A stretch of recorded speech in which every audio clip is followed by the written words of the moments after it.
in this snippet, we will elaborate a little bit more on this advanced cathode, NMC, which was already introduced in previous chapters. Again, this is from chapter 8 of this book.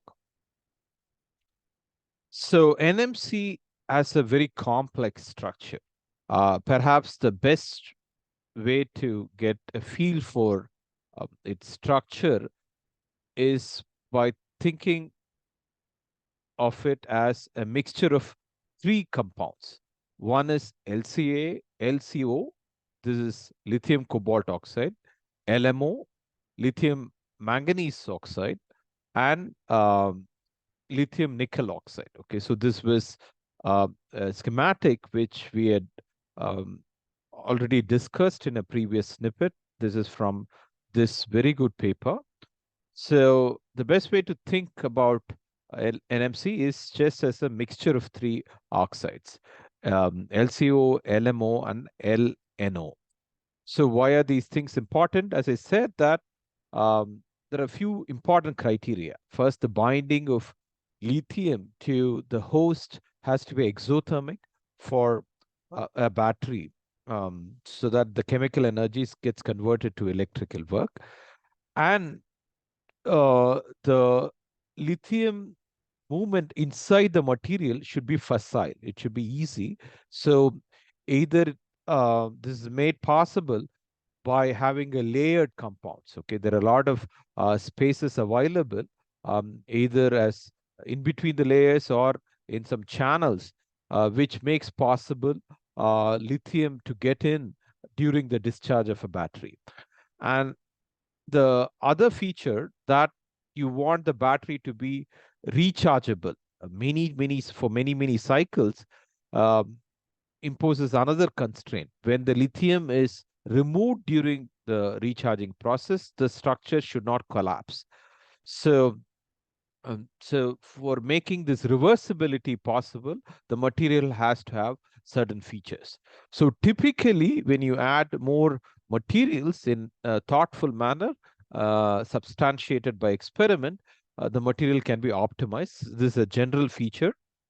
So NMC is elaborated in this particular chapter. So this was optimized by Thackeray at the Argonne National Labs. As I mentioned in the first chapter, NMC is projected by Argonne National Lab, whereas the Chinese companies use mostly lithium iron phosphate for their own cathodes. So besides discussing certain aspects of NMC, the chapter also talks about certain features of commercially consequential material research. So the way Thackeray thought about this also gives you an insight on material research.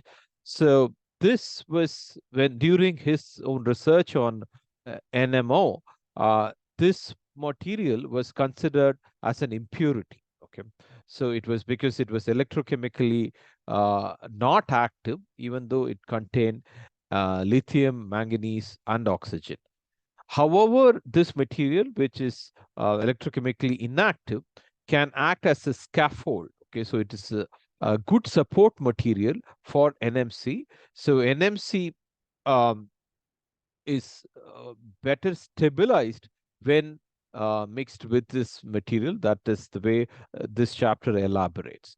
So this is often seen in many other contexts in material research. What was considered to be impure in terms of particular functionality might be important for supporting some other material which might be chemically or electrochemically active.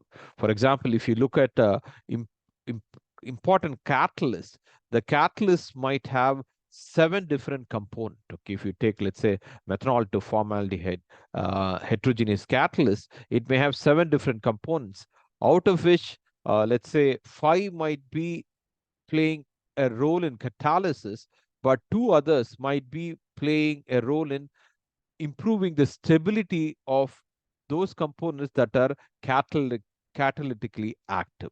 So, so this is very important for um, um, patents also. Okay, so patent writing for commercially consequential research is art by itself. It's not a battle for the weak-hearted.